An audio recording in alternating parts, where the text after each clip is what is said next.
Olá! Vamos iniciar o nosso quarto encontro da disciplina de Homem, Cultura e Sociedade, hoje com um tema muito interessante que diz respeito à questão da exclusão, diz respeito à questão dos direitos humanos e à sociedade. Tema que faz parte da nossa realidade, temas que faz parte do nosso dia a dia, do cotidiano e que traz como mensagem estudos teóricos, reflexões acerca de como nós formamos todo esse processo da construção do homem brasileiro, ou seja, do ser brasileiro, né? O povo brasileiro, como nós construímos as nossas bases a partir do processo da cultura, de que maneira os aspectos culturais influenciam, como nós decidimos a nossa caminhada, como nós decidimos a nossa própria profissão, a nossa forma de compreender as relações, como nós nos inteiramos com o outro e também principalmente porque nós temos tantas discriminações, tantos processos de exclusão, marginalização de indivíduos que fogem ao padrão ou fogem àquilo que nós concebemos como um modelo social ou como um padrão já estabelecido na nossa sociedade. Então, são temas muito interessantes porque estão aí.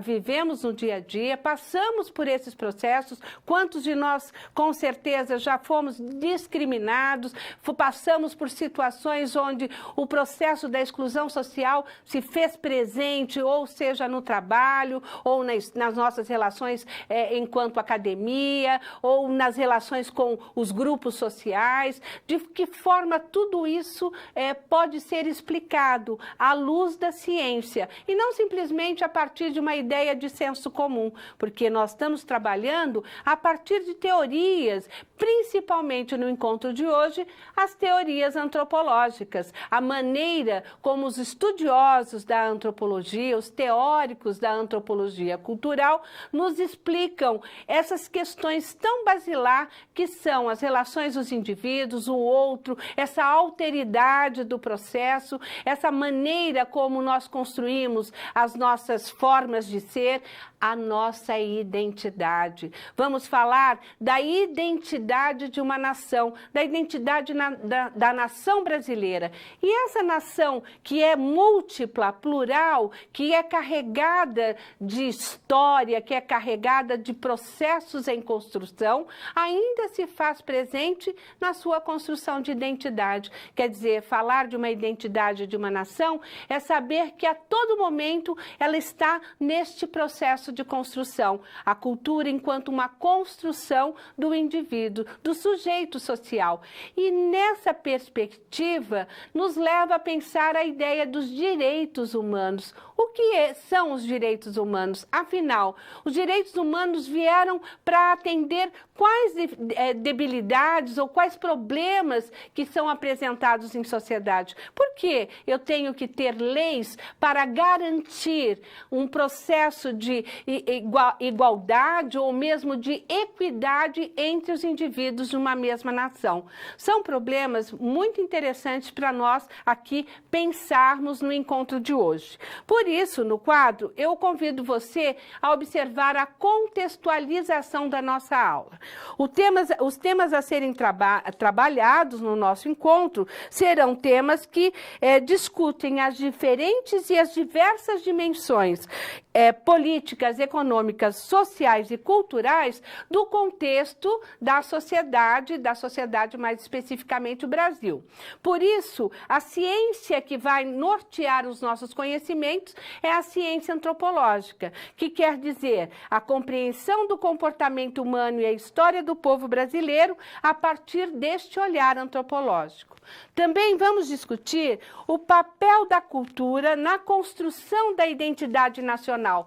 Por isso que quando nós falamos que a identidade nacional ela é fruto de todo um processo de construção, ela também traz consigo aquilo que nós sempre buscamos não pertencer, que são os preconceitos e as discriminações. Vamos discutir a partir desta ótica os direitos humanos, a partir das políticas de ações afirmativas e seus resultados para garantir os direitos das populações vulneráveis.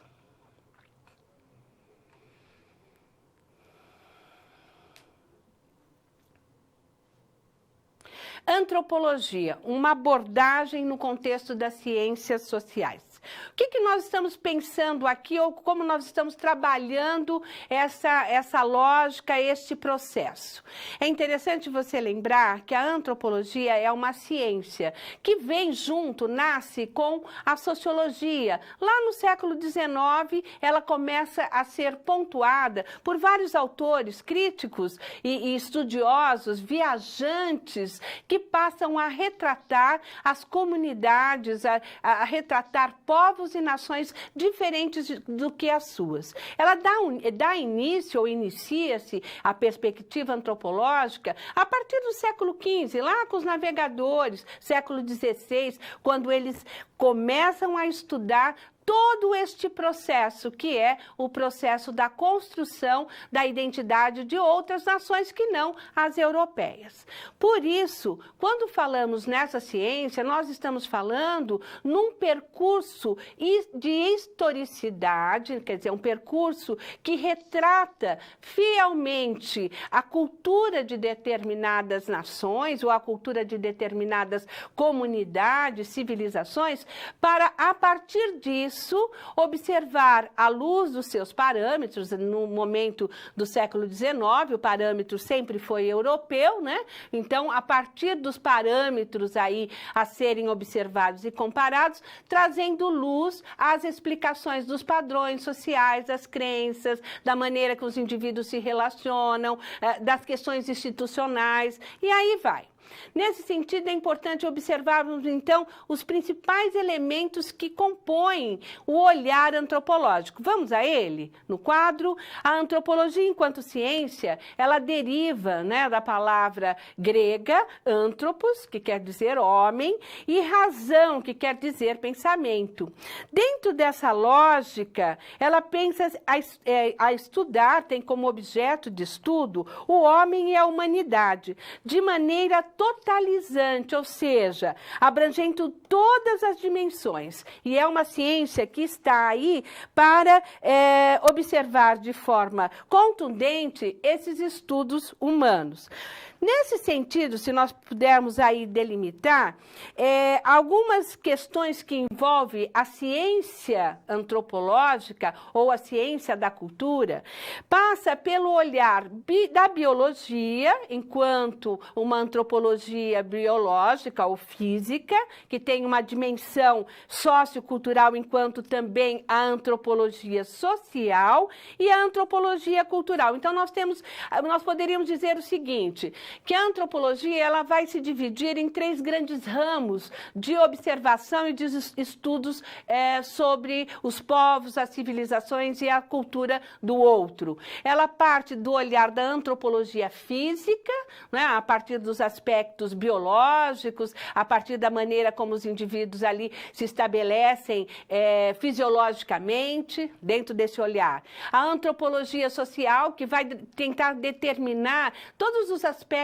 todas as dimensões socioeconômica da construção da civilização.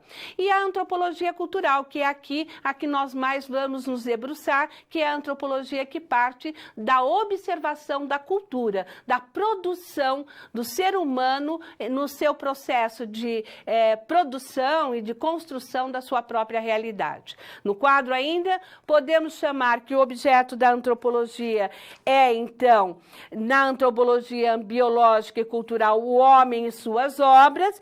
Essa teoria da antropologia biológica, ela parte para especificidades e muitas vezes ela cria a ideia de uma espécie que traz consigo, né, razões inatas, ou seja, né, ela cria uma visão meio preconceituosa, a palavra é essa mesmo, né? Colocando aí, muitas vezes, raças diferentes como mais inteligentes e menos inteligentes. Então, foi uma antropologia que serviu muito para o processo da colonização num primeiro momento.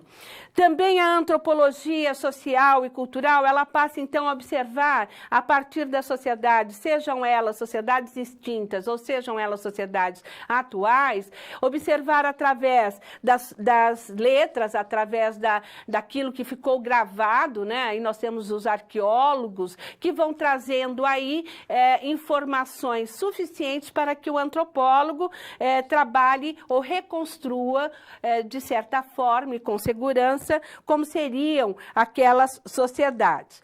E a antropologia social, ou a cultural, perdão, que inicia-se aqui com Taylor, né? Se nós pensarmos, é uma antropologia que vai dar etnograficamente sentido às complexas relações dos seres humanos, ela vai dar sentido ao desenvolvimento das sociedades humanas a partir da formação das culturas. Então, ela foca no elemento cultural para trabalhar esses aspectos da formação de determinadas civilizações, comunidades ou nações.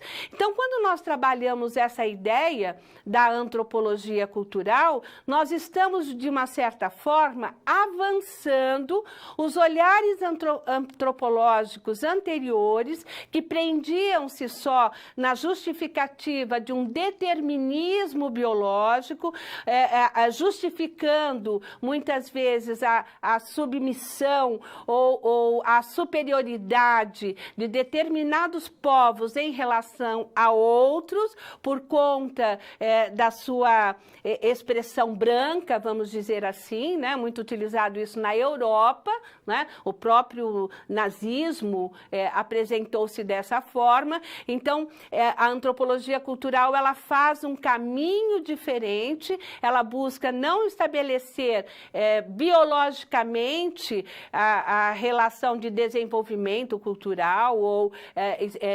especialidades dos indivíduos ou, vamos dizer, inteligência dos indivíduos a partir deste mérito, né? Ela vai trabalhar dentro de uma lógica que é a produção. Como os indivíduos se interagem, se interligam no processo de construção das suas próprias realidades a partir da formação inicial do seu povo. Então, este é o olhar da sociologia cultural e essa é a maneira que ela lida com os problemas de relacionamento ou os problemas que vão nascendo, derivando das outras formas de ver, os povos diferentes, que são o preconceito e a discriminação.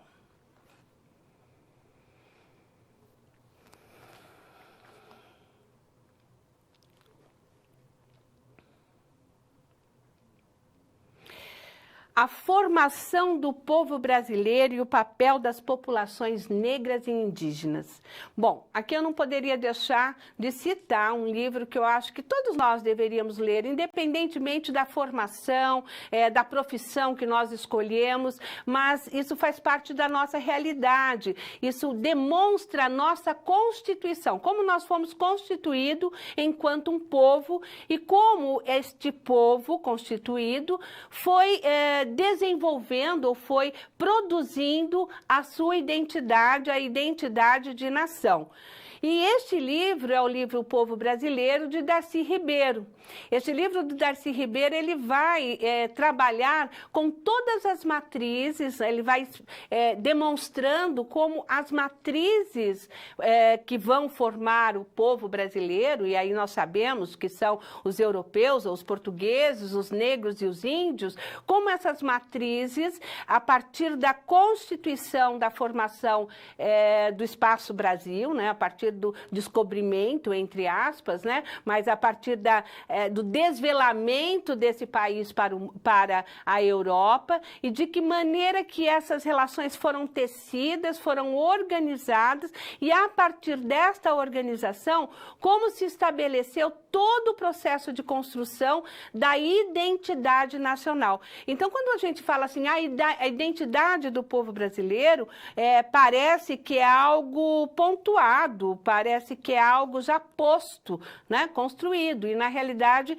não é verdade, né? A identidade da nossa nação, sendo uma nação jovem, uma nação nova, ela é constituída de uma série de diversidades. E essas diversidades são processos antagônicos que vão se produzindo e vão se permitindo, né, vão penetrando a partir das inúmeras outras formações que nós vamos recebendo, tais como os italianos, tais como os espanhóis, tais como todos aqueles migrantes que vieram para o Brasil a partir dos anos 30, no século 20, e que foram aí dando essa característica de nação. Também é importante aqui, antes de entrarmos mais profundamente nas teorias da formação do povo brasileiro, nós chamarmos a atenção a uma fala que muitas vezes é recorrente e de senso comum e muitas vezes reproduz um processo de desigualdade e de preconceito muito grande com a nossa nação, com o nosso povo, né? O povo brasileiro, que é aquela ideia do jeitinho brasileiro. Essa ideia do jeitinho brasileiro, o brasileiro cordial, o brasileiro não racista, foi uma ideia construída e necessária para um processo de harmonização das estruturas, da organização de uma sociedade que estava aí sendo construída tanto na República como nos primeiros anos da década, né? Nas primeiras décadas do século XX. Então, nós temos ter muito cuidado com isso, ligar o povo brasileiro à malandragem, ligar o povo brasileiro apenas ao samba, né? Ou a questões exóticas, que isso foi vendido para nos colocar, de uma certa forma, enquanto não identidade, né? A identidade do povo brasileiro é muito maior que isso. E por isso a formação do povo brasileiro deve ser estudada em sua profundidade. Olhem no quadro. A formação da cultura e sua identidade. Primeiro, para entendermos o que vem a ser isso, é importante aqui, citando o Santos, o Daci Ribeiro e Boaventura dos Santos, eles falam o seguinte: a existência social de um povo ou nação expressa em suas maneiras de ser, pensar, agir e de construir sua vida material e social. Então, vejam, a formação é construída a partir da forma que nós expressamos, a partir da forma que nós nos colocamos na nossa vida material e imaterial e nas nossas relações do dia a dia. Então, essa experiência social, constituída a partir das relações dos indivíduos com a natureza e entre si, constroem padrões sociais, isso é importante, e culturais, fazendo com que os relacionamentos entre os indivíduos seja, então, uma forma de perpetuação daquela realidade. Neste processo, na construção dos hábitos, da cultura, nos costumes, a maneira como nós vamos manifestando as nossas regularidades, nossas experiências, nós também vamos dando espaço para aquilo que foi demarcado enquanto formação do próprio processo de colonização, que é a visão etnocêntrica, não é? Da construção da identidade nacional. Deixa eu explicar um pouquinho isso. Bom, se nós somos formados por uma grande maioria branca, né, nórdica, europeia, é óbvio que muito dos parâmetros, dos padrões culturais que nós vamos absorver enquanto um processo de formação erudita serão da representação desses indivíduos, dessa representação. Então, quando nós trabalhamos com este olhar, nós vamos criando a própria reprodução do etnocentrismo, que nada mais é do que o olhar, a observação de um povo sobre o outro de uma maneira de superioridade e inferioridade. Nós fazemos isso com os nossos companheiros da América Latina, né? Com os países da América Latina. Nós, quando nos referimos muitas vezes aos países da América ou do Hemisfério Sul, né? Ou do norte da América, América do Norte, vamos dizer assim, nós sempre idolatramos ou buscamos reproduzir aqueles costumes, os hábitos, as formas de ser.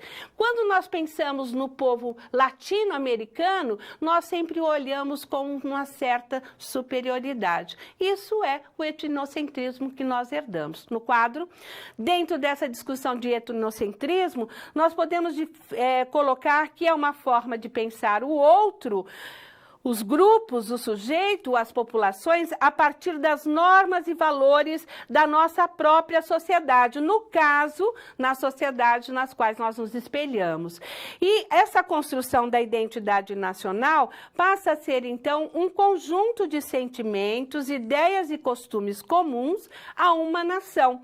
E essa nação, ela deve ser pensada através de toda a sua representação. Então, quando nós falamos o conjunto de símbolos, o conjunto a construção de um país a partir do quê? Dos símbolos que vão sendo construídos. Lembrando que os nossos símbolos são construídos tudo no século XX, né? A partir de parâmetros aí da República que vai sendo desenvolvido. No quadro ainda, não podemos perder de vista que a miscigenação e os conflitos, elas sempre se deram através desses três povos, brancos, negros e indígenas. Essa miscigenação, ela tem que ser diferenciada na ideia de raça e etnia, sendo a raça uma diferença física, que podemos dizer pela cor da pele, e a etnia através das diferenças culturais. A cultura de brancos, negros e índios misturaram-se num grande mosaico no Brasil.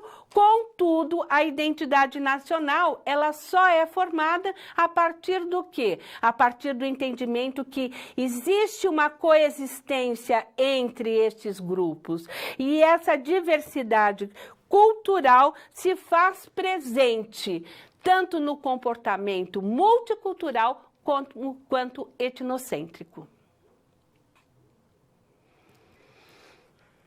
Eu tô sem o tempo.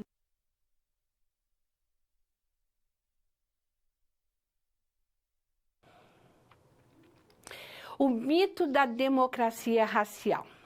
Bom, pensarmos o mito da democracia racial é pensarmos exatamente na construção das primeiras teorias antropológicas ou mesmo nas primeiras literaturas brasileiras que fazem com que a imagem do povo brasileiro, a imagem do povo ali que estava se constituindo no início, né, no final do século XIX, né, com Casagrande Senzala, Gilberto Freire, com aqueles primeiros literatos que passam a distinguir ou mesmo descrever a cultura do índio, a cultura do negro, ou mesmo os europeus que vieram para cá para escrever sobre isso, eles taxaram, né, ou criaram essa ideia do mito da democracia racial brasileira. Por que eu estou falando que eles criaram o mito da democracia racial brasileira? Porque vendeu-se a ideia que o Brasil não era racista, que os povos europeus, tem muitos povos europeus altamente racistas, e não só europeus, como a própria América, né, os Estados Unidos. Então, esses povos eram racistas. Agora, aqui no Brasil, não, porque aqui todo mundo era cordial. Parece até que se inspira na carta, não é, de Pero Vaz de Caminha, quando ele escreve para o rei de Portugal, quando adentra aqui, segundo a história, né, no Brasil, em 1500, e ele descreve os índios de uma maneira tão poética, né? Pessoas com cores avermelhadas, né? Mulatas, mas de muita cordialidade, muita bondade. Ou seja, desmistificar este processo ou desmistificar o processo da colonização, o processo da escravidão, o processo pelo qual esses povos, essas nações indígenas, que tínhamos muitas nações indígenas no Brasil, não é mesmo? Então, este processo de descaracterizar essas relações ou estabelecer que essas relações foram harmoniosas, encobre todo um processo de exploração, de exclusão, não é? De violência mesmo, que foram aí as colonizações. Não só a colonização portuguesa, tá? Todas as colonizações que nós temos aí da Europa, na América da Latina, né? Os espanhóis, os portugueses, todos eles vieram para cá com um intuito. O intuito era terra e extração de matéria-prima, num primeiro momento, nosso pau-brasil, independentemente de quem, da maneira como os povos daqui viviam, quer dizer, eles não estavam preocupados com as nações que aqui já estavam, né? Elas precisavam passar por um processo de colonização, por um processo de aculturamento, que nós falamos na antropologia, que é colocar a sua cultura sobrepondo a cultura do outro, não é? E desta maneira se realizar os processos aí de construção de uma narrativa. Então, o Brasil nunca foi um país que pode ser colocado como um país não racista. Na realidade, o racismo, seja ele de pobre, seja ele de mulher, o racismo em relação dos pobres negros, né, sejam eles dos índios, sempre esteve presente, não é? Trazendo aí de uma forma de discriminação. Mas vamos ao quadro para verificar alguns dados. O Brasil e o mito da democracia foi criado, então, num primeiro momento, entre as grandes obras, por Gilberto Freire, um pensador, que descreve em Casagrande e Senzala, Sobrados e Mocambos, brasileiros muito harmônicos, não é? Cordiais, onde o negro e o português, o índio, se relacionavam de forma aí muito tranquila, né? E daí, vamos dizer assim, uma abertura para o campo daquilo que nós chamamos de miscigenação. Então, a miscigenação brasileira vai se pontuando neste processo a partir desses posicionamentos, dessas construções. Contudo, se nós observarmos aqui só nesse dado do IBGE, entre 2012 a 2016, nós vamos ver que a população de cor ou raça, né, preta, tá certo? Olha bem onde ela está colocada aqui, né? E que se coloca se representa como negra, é uma pequena parcela da população brasileira. Em contrapartida, uma grande parcela se vê como parda, né? Ou por conta dessa própria miscigenação. Então, a democracia racial, ou esse processo de entendimento de que o Brasil ele tem uma democracia racial, ela se dá exatamente por este processo de construção de uma identidade, de uma nação miscigenada e que tenta, vamos dizer, descaracterizar os embates e a forma que se deu a presença do branco, do negro e do índio no país Brasil. Dentro dessa lógica, no quadro, o negro muda em função de uma história que não é a dele, mas é a do branco. O homem de cor é, de modo geral, um homem dividido, dilacerado, socializado, no seio de uma cultura dominante do branco. Ele aprende desde pequeno a internalizar os modelos, os valores, os ideais do branco. Sofre um processo de embranquecimento, que nós tivemos até lei para isso, né? E embranquecimento psíquico e compulsório. Existe nele um brancor. Ele deveria ser uma coisa e ele é outra. Essa frase de Lepine, ela demonstra bem esse sentido da democracia racial.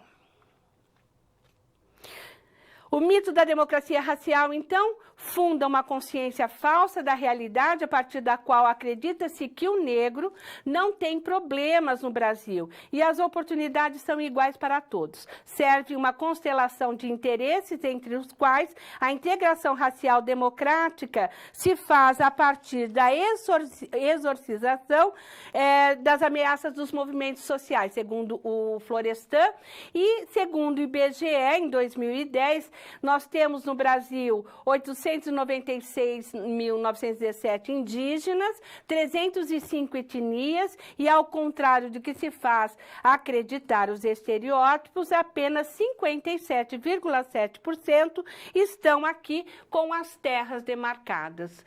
Problemas a serem pensados nessa relação da democracia racial.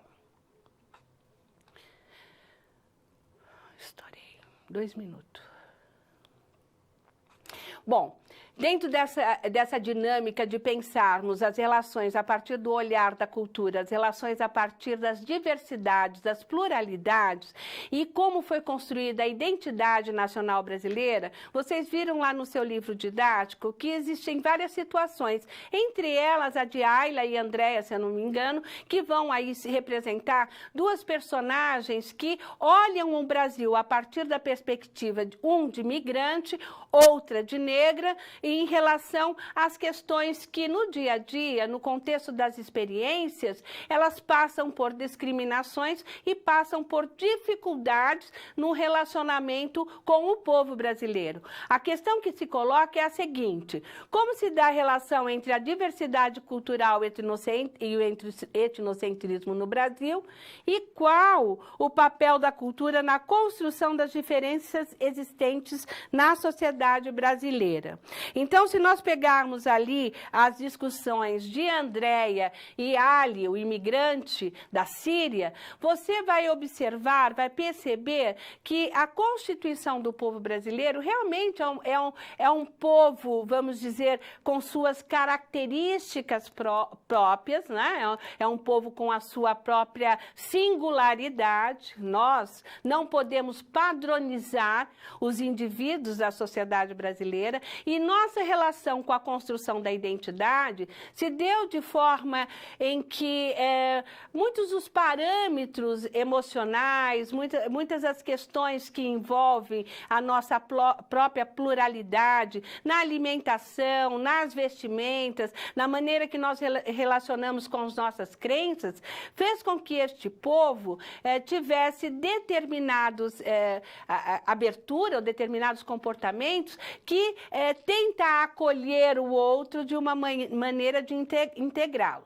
Contudo, isso é uma parte da construção da identidade nacional do povo brasileiro. Existe uma outra parte que busca a manutenção da sua própria, vamos dizer assim, se é possível, né, da sua própria pureza. Ou seja, existem muitos grupos sociais do Brasil, ou indivíduos, que se acham raça pura ou pior do que isso, né? Se acham europeus, acreditam que a sua descendência europeia estabelece a sua maneira de comportar-se, a sua maneira de ver o mundo e a sua maneira de estabelecer aí os valores, né? As regras no nosso contexto societário. Então, essas visões aí são visões que devem ser questionadas. Por isso, no quadro, nós podemos observar que a cultura brasileira se caracteriza pela diversidade étnica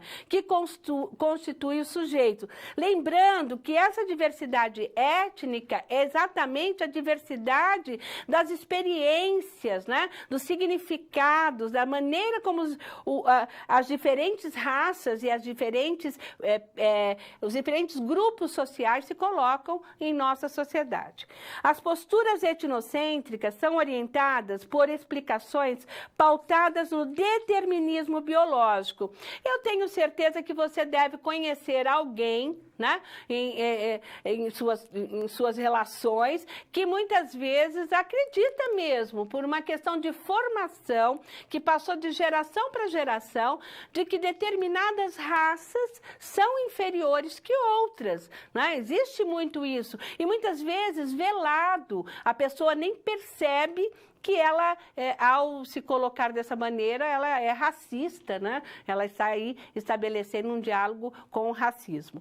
Também poderíamos aqui voltar ao quadro e pensarmos que essa miscigenação racial, a desigualdade de condições entre os brancos, os negros e indígenas, é muito presente na nossa sociedade brasileira. Então, quando nós falamos na miscigenação, nós estamos falando na composição dos corpos, a composição desses indivíduos, né, esses sujeitos na sociedade brasileira, na construção dessa identidade nacional que é o Brasil.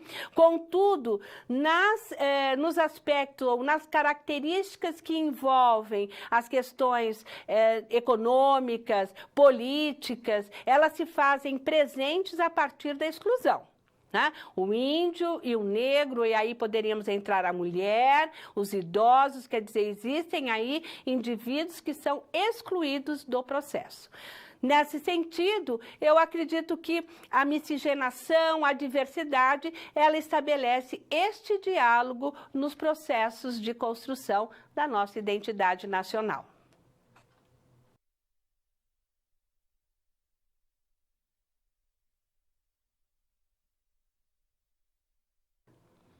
Este momento eu reputo como um momento muito importante, é um momento que você participa e me manda o seu questionamento ou os seus comentários a respeito das discussões aqui colocadas no nosso quarto encontro e que é mediado, não é? Que é aqui mediado através da quarta unidade do seu livro didático. No seu livro didático, as discussões que envolvem a sociedade, a formação da sociedade, a formação da identidade nacional, a questão da exclusão, das discriminações, dos preconceitos, dos estereótipos, estão presentes nessa unidade e, portanto, me mande aí a sua contribuição, os seus questionamentos, para que a gente possa discutir aqui um pouco mais sobre esse assunto. Vou aguardar.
Obrigado, pessoal. Vocês estão mandando um monte de questões. Eu vou tentar fazer aqui um ajuntamento, tá, de todas elas. Então, estão me perguntando, primeiro, a questão dos ciganos. Sim, os ciganos vieram ao Brasil, mas são povos que se colocaram aqui posteriormente à nossa matriz, né? Então, a matriz do povo brasileiro é a matriz do branco, do negro e do índio. Então, os povos migrantes que vieram depois, os ciganos, italianos e todos esses, fazem parte da nossa Constituição. Mas aí é uma outra história, um outro momento que a gente poderia discutir isso.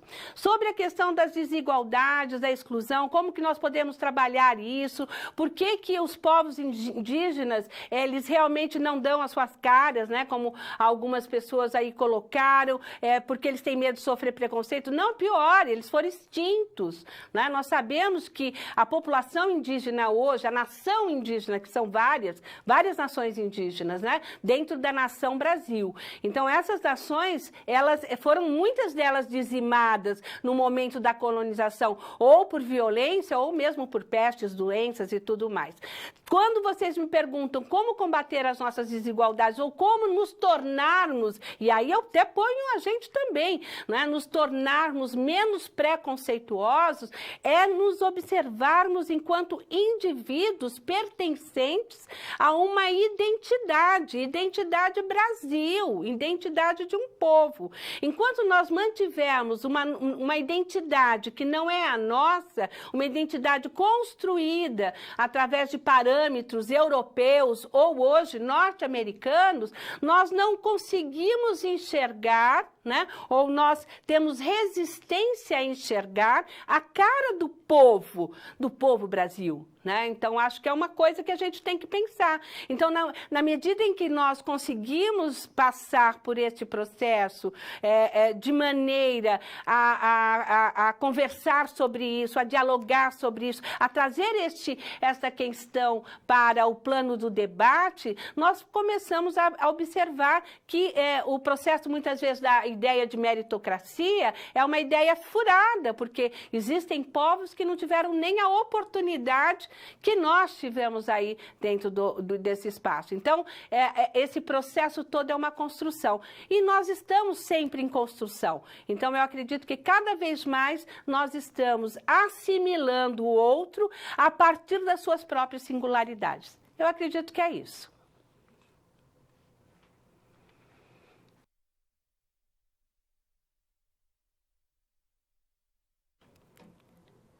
Preconceito e discriminação. Eu acho que esse é um tema que tem que fazer parte da sua roda de discussão, tem que fazer parte dos nossos encontros na família, no trabalho, tem que fazer parte do nosso discurso, mas não um discurso simplesmente vazio, tem que fazer parte das nossas narrativas.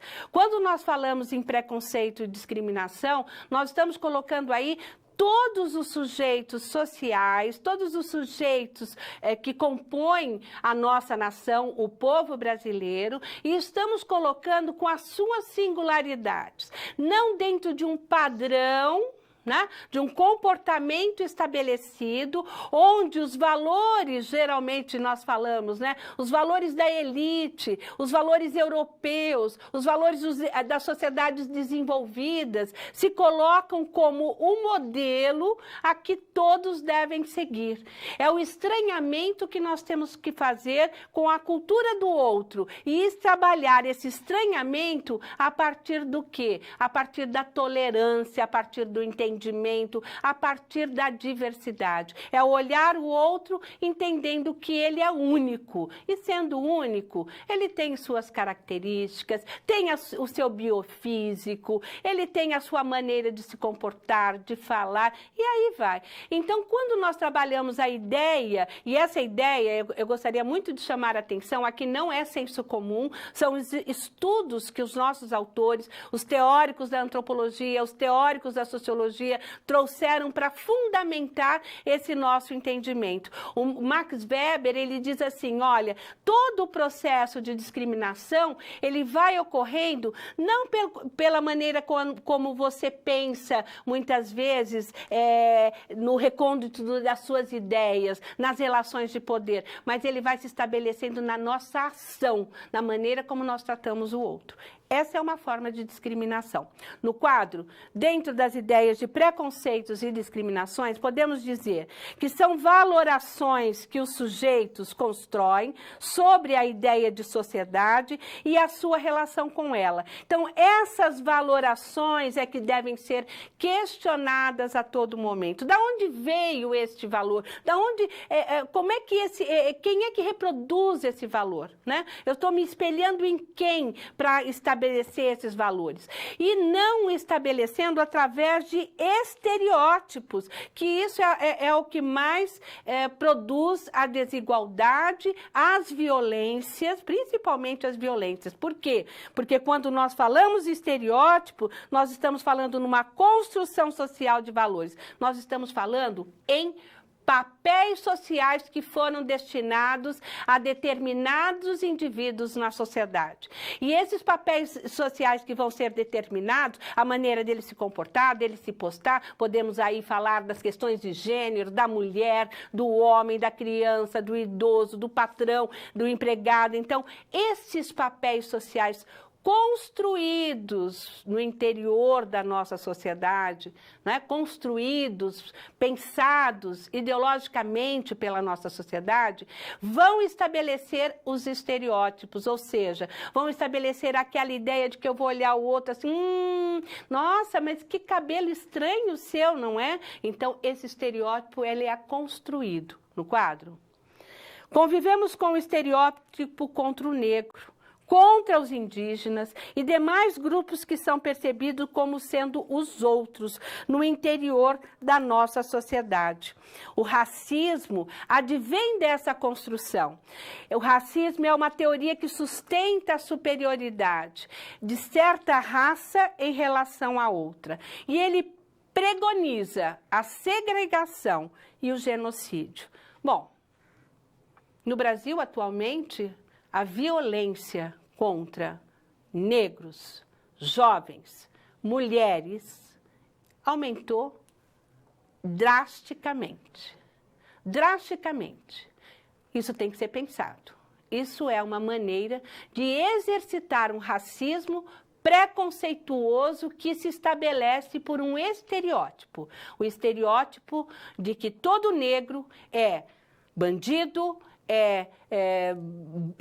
sambista, é uma pessoa do mal e que deve ser combatido. Temos que pensar sobre isso. No quadro, racismo e preconceito são aquilo que reproduzimos nas desigualdades sociais. E por isso também que o negro não ocupa lugares na sociedade, principalmente lugares aonde o processo poderia aí trazer maior igualdade ou equidade entre os indivíduos, entre os sujeitos da sociedade. Discriminação, como é que nós podemos nos colocar? Corresponde ao ato de apartar, separar, segregar pessoas consideradas principalmente como raças superiores e inferiores, reconhecendo que nós, seres humanos, fazemos parte de uma única raça. Somos homo sapiens e por isso o preconceito e a discriminação são mecanismos para a manutenção de privilégios, né, sociais, determinando grupos e negação de direitos a outros. Grupos esses marginalizados, organizados politicamente em sua sociedade.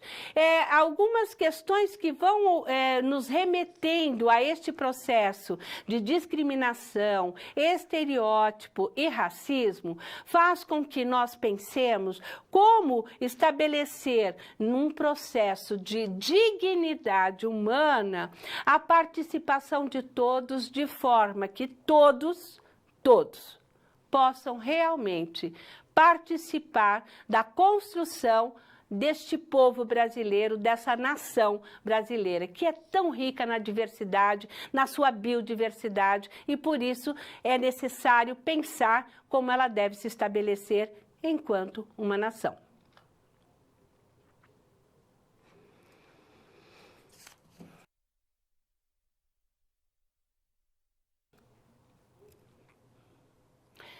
Desnaturalizando as desigualdades raciais de sexo, gênero e de classe.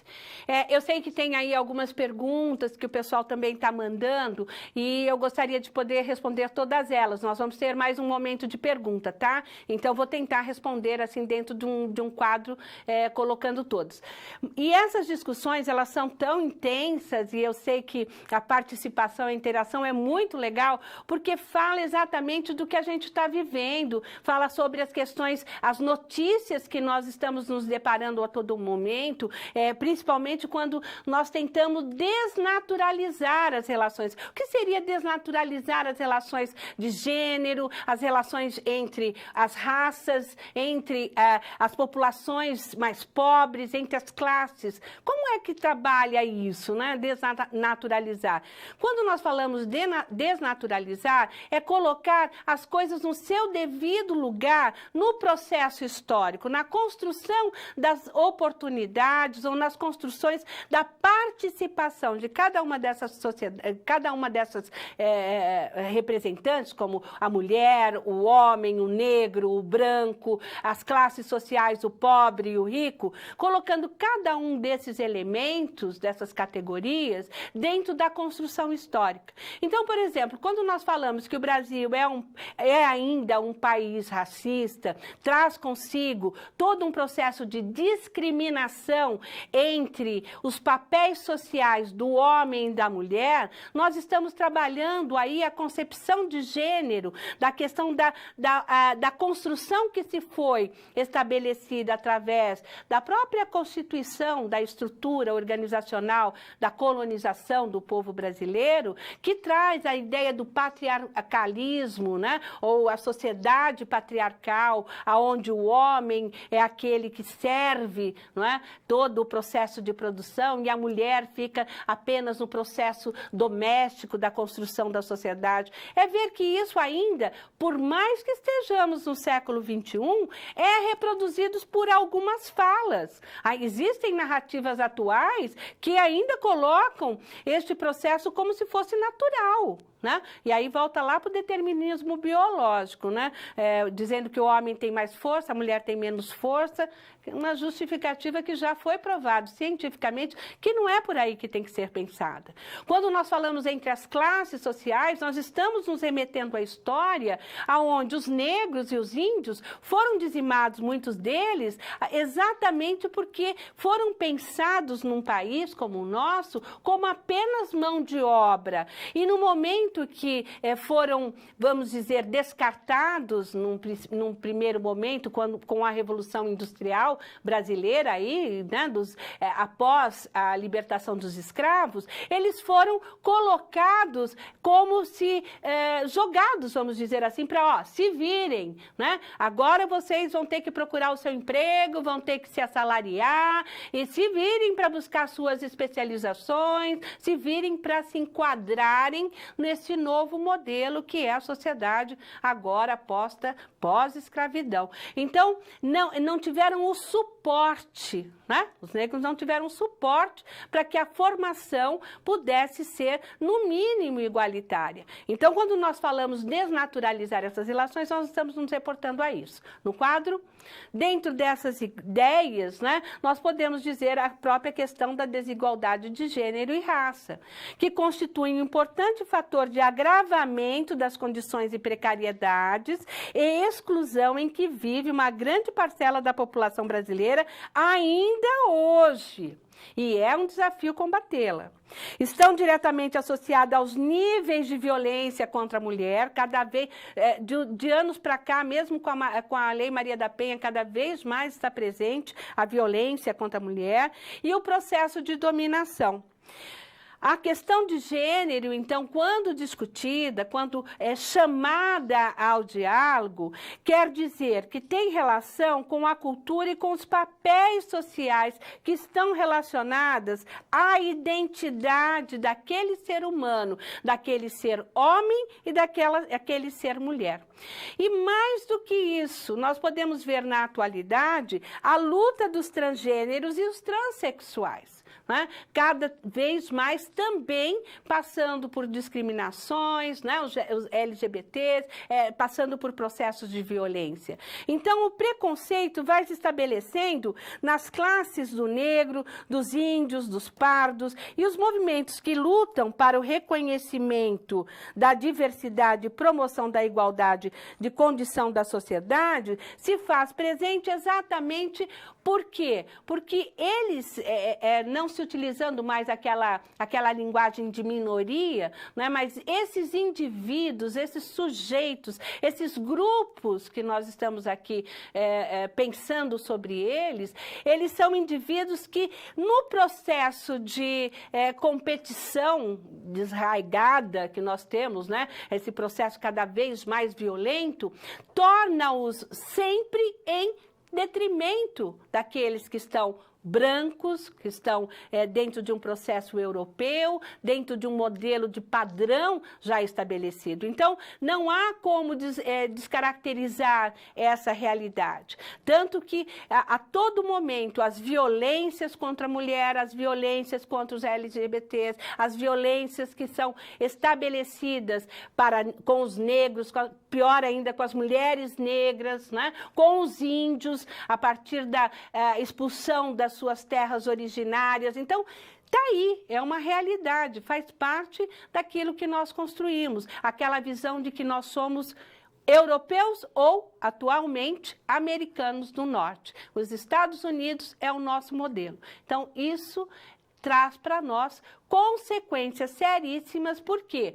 Porque o Brasil tem, enquanto identidade nacional, a identidade do povo brasileiro, ela tem uma matriz. E a matriz da identidade desse povo brasileiro é branca, negra e indígena.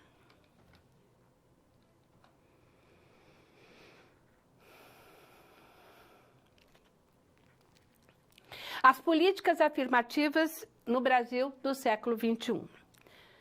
Tenho certeza que você já discutiu, já conversou sobre isso, já se colocou, com certeza, a favor ou contra das políticas alternativas, as políticas afirmativas, desculpe, que são aí estabelecidas através de alguns governos que vieram tentar minimizar, a partir da sua representação de Estado social, né, a partir dos seus comprometimentos, né, compromisso com o social, com a sociedade de modo geral, tentar aí dirimir um pouco do processo de exclusão, do processo de discriminação que ocorre com determinados povos ou determinados grupos sociais. Bom, essas ações afirmativas, elas ocorrem exatamente por conta do entendimento. E veja, não é um entendimento político somente. É um entendimento teórico-científico. É um entendimento que decorre de pesquisas, né? Que tem comprovação, que trazem aí a probabilidade de 99,9% de serem verdadeiras. Então, a partir da ciência, a partir dessa construção teórica, os cientistas apontam da necessidade do Estado intervir num momento nas relações entre os indivíduos, entre os grupos sociais, para possibilitar que esses indivíduos participem das benesses que uma sociedade em desenvolvimento ou uma sociedade desenvolvida possa oferecer. Isso tem em vários países do mundo.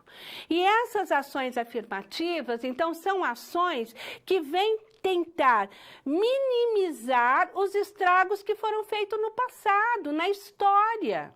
Né? Minimizar o processo que ocorreu de forma diferente com as três matrizes do povo brasileiro. Então, a matriz do povo brasileiro, representada pelos brancos, vieram para cá brancos pobres, brancos excluídos também de Portugal, né? Que foram aí expulsos de Portugal até por conta de delitos e tudo mais, mas também vieram os brancos ricos, os brancos comerciantes, né? Então, estes brancos, mais os migrantes que foram aí entrando no Brasil a partir das guerras, pós-guerras, que se deram aí no quintal da Europa e tudo mais, vão constituindo aquilo que nós chamamos de povo brasileiro. Então, o branco, ele teve uma oportunidade diferente daqueles que foram trazidos para o Brasil de forma violenta e de forma em que eles não tinham a opção de dizer quero ir ou não quero ir. Eles vieram escravizados. É diferente, gente. Não dá para falar que não é diferente. E os índios que foram subjugados por esses povos. Então, nós tivemos um processo de dominação, um processo de construção da identidade nacional brasileira a partir deste processo de dominação, desse processo de poder. Por isso que quando falamos de políticas afirmativas, nós estamos falando em remediar situações postas anteriormente. No quadro, as políticas de ações afirmativas, então, visam reparar as desigualdades estruturais que foram legadas às populações em condições de vulnerabilidade social. Geralmente, não é que não tem branco sim, mas geralmente negros e indígenas. São consideradas políticas de discriminação positiva, afirmar a diferença para a produção da igualdade das condições sociais. Então, elas são discriminatórias? São discriminatórias. Por quê? Porque elas olham os negros e os indígenas. Elas tentam fazer uma discriminação positiva por conta da própria história que se construiu essa nação. São resultado de lutas, quer dizer, não veio de graça, são os movimentos sociais, como os movimentos dos negros, das mulheres, dos trabalhadores, que vão dando aí a essas políticas uma cor especial ou vão dando aí as suas características. Quais são as leis que regem essas políticas? A Lei 11.645 de 2008, que instituiu o ensino de história e cultura afro-brasileira e indígena em todos os níveis de ensino brasileiro, inclusive nas universidades, nas graduações, então na educação básica e no ensino superior. A Emenda Constitucional 72, a PEC das domésticas, buscaram atender uma regulamentação do trabalho doméstico no Brasil, cuja mão de obra é predominantemente feminina e foi predominantemente explorada durante toda a história do povo brasileiro. E a Lei da Maria da Penha e a Lei do Feminicídio, a Bolsa Família, as políticas afirmativas para pessoas com deficiências ou as outras políticas que vão aí proporcionando, né, vagas para os estudantes que são oriundos da rede pública, com rendas inferiores àquilo que é estabelecido, ou mesmo as 25% das vagas para os estudantes do ensino médio na rede pública, com renda igual ou superior a um salário mínimo, propondo assim um mínimo para a população preto, pardo e indígena, uma unificação na federação. Então, o que nós estamos querendo dizer aqui é o seguinte, que as leis afirmativas, sejam elas para trabalhar o processo de inclusão na educação, ou sejam elas para trazer aí um processo de oportunidades, né, econômicas, oportunidades que deem, no mínimo, a sustentação desse indivíduo em sociedade, foram leis que vieram buscar a minimização dos problemas referentes à própria construção da identidade do povo brasileiro.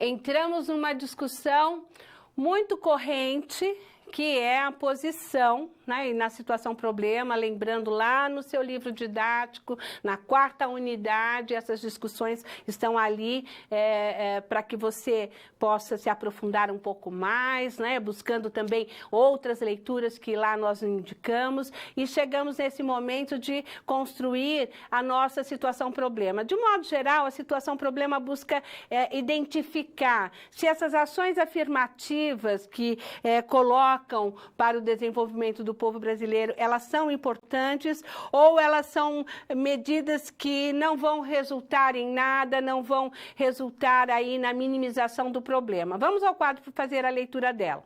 As políticas de ações afirmativas podem ajudar no desenvolvimento de uma sociedade mais justa e menos desigual? Muitas das pessoas, eu acho que muitos dos grupos da sociedade, principalmente hoje, que já seria aí, nós teríamos praticamente aí uns 8, 9, 10 anos dessas leis atuando de fato na formação de indivíduos, principalmente pensando aí na educação, né? Pensando na formação educacional do povo brasileiro. Muitas delas, através das cotas, por exemplo, têm o seu resultado atualmente muito visto, né? Nós conseguimos, de uma forma geral, formar indivíduos a partir dessas leis, né? Dessa forma de imposição do Estado para a formação dos indivíduos. Muitos indivíduos sentem isso e também prosperaram a partir disso. Então, é importante nós observarmos o seguinte, às vezes, no senso comum, né, naquela nossa conversa de botequim, vamos dizer assim, aquela nossa conversa solta, nós achamos muito injusto ter tanta reserva de vaga para fulano, para um grupo social, né, para uma raça, do que para outra, ou proteções demais para a mulher e não para os homens, né? Não tem a tal, eu sempre ouço essa barbaridade, né? O indivíduo fala assim, mas não tem a lei Mario da Penha para o homem, né? Umas coisas assim que, gente, não constrói nada, é vazia no seu entendimento, porque não se segura através dos índices, né? Através da realidade, do concreto. Então, essas leis, elas vieram porque foram observadas através de pesquisas. Então, no quadro, veja como nós podemos ver isso. Os fatores geradores do preconceito e da discriminação têm a sua origem na economia e, com esse processo na economia, cria-se a ideia do preconceito de classe ou sociocultural, que gera a discriminação do gênero, da raça e das etnias. São esses mecanismos de manutenção de privilégios sociais para determinados grupos e a negação de direitos a outros. Então, muitas vezes você observa que determinados grupos sociais, eles são já privilegiados, o Bourdieu que vai falar isso mais para frente, né? Eles já são privilegiados pela própria condição, pela sua própria natureza, né? Pela sua própria condição econômica, social, de cor, né? De raça, ser homem, né? Então, o preconceito é formado pelo senso comum, sem ponderação. Eu quero chamar a atenção. Preconceito. Os nossos preconceitos vieram de algum lugar. Ou do processo da socialização, ou do processo em que nós passamos a encarar o mundo pelo nosso próprio egoísmo ou etnocentrismo, quando nós observamos que os povos da América Latina, nós achamos que aquelas peles, né, aquela cor, o povo da América Latina não é bonito como o povo brasileiro. Quantas vezes eu já ouvi isso, né? Ou quando nós fazemos a própria discriminação de região para região no Brasil. No Rio Grande do Sul, né? Santa Catarina, nós temos as pessoas mais bonitas do Brasil. Tome cuidado com isso. Isso é um preconceito, uma discriminação racial e étnica. Né? Dentro desse processo também, quando nós achamos que as mulheres têm que ocupar cargos nos seus trabalhos sempre inferiores aos homens, ou seja, a mulher não tem condição de gerenciar, de administrar, de gestar uma corporação. Atualmente, nós estamos cada vez mais demonstrando isso com os índices. Nós somos a maioria, as mulheres são a maioria no ensino superior e também se fazem presente hoje em quase todas, eu diria, em todas as profissões. E mais, ainda somos discriminadas e ganhamos menos que os homens. Dentro deste quadro, podemos ver no quadro que as cotas são voltadas para o acesso de pessoas negras e indígenas ao ensino superior. E essa discriminação positiva é considerada, pois permite que essa parcela da sociedade consiga ter o acesso à educação de qualidade e ao emprego. Por isso, quando eu falei para você sobre o conceito de capital cultural de Pierre Bourdieu, eu estou levando a ideia da análise das situações de classe na sociedade, onde reflete-se as condições de vida dos indivíduos a partir de representações. Então, a partir das representações de títulos, de diplomas, de relações que os indivíduos vão tendo ao longo da sua formação, ou seja, a partir das suas famílias, das instituições, esse capital cultural que você tem, você se coloca já em pé de desigualdade com outros indivíduos que não têm. Seria mais ou menos uma situação que eu vivi no passado, há uns anos atrás, quando eu fui falar sobre a Europa numa sala de ensino médio, no segundo ano, e um aluno virou para mim e falou: professora, eu conheço toda a Europa. E eu olhei para ele e falei: eu conheço só por livro. É mais ou menos isso. Isso se torna o capital cultural daquele aluno. Ele não só conheceu pelos livros, ele vivenciou, experimentou aquelas questões, aquele processo. É claro que num processo, num jogo de estabelecimento meritocrático, ele vai estar em relação superior à minha visão de Europa.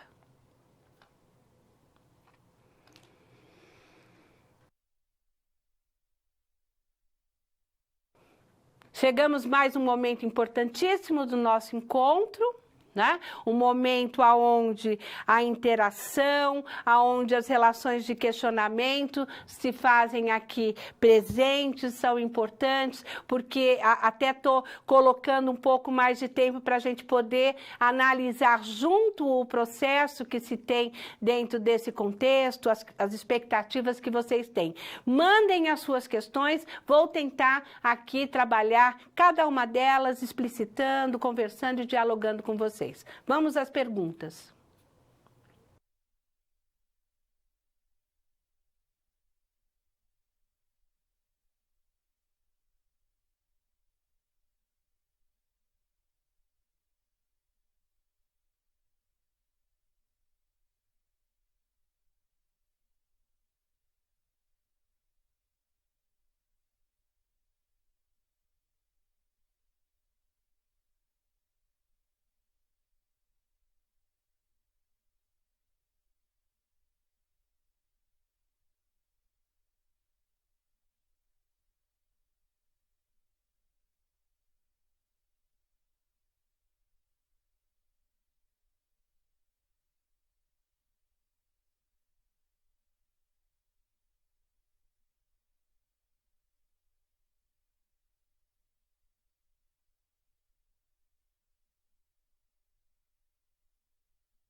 Pessoal, tem algumas questões aqui que eu gostaria de novamente enfatizar. Olha, quando nós trabalhamos um tema sociedade, exclusão e direitos humanos, nós estamos trabalhando dentro de um aspecto teórico, científico, com índices sociais, né, com pesquisas e com teóricos que nos permitem observar essas realidades aqui postas e dando até, vamos dizer, uma fundamentação a partir da sua 4ª unidade do seu livro didático. Então, quando perguntam assim, qual a sua opinião sobre a discriminação racial e qual o impacto hoje no Brasil, ou nos dias atuais, eu diria o seguinte para você. Primeiro, eu não posso manifestar opinião porque não estou aqui neste papel de opinião. Estou aqui no papel de trazer para você algumas reflexões teóricas, colocar aí como a antropologia enquanto ciência da cultura, observa as relações entre raça, etnia, entre as questões de gênero, entre as questões que envolvem as classes sociais. Então, nós estamos fazendo uma leitura teórico-científica que nos permite dizer que a discriminação racial nos países como o Brasil e em outros tantos países, ela realmente impacta na medida em que o processo das desigualdades sociais são muito mais gritantes. Veja, atualmente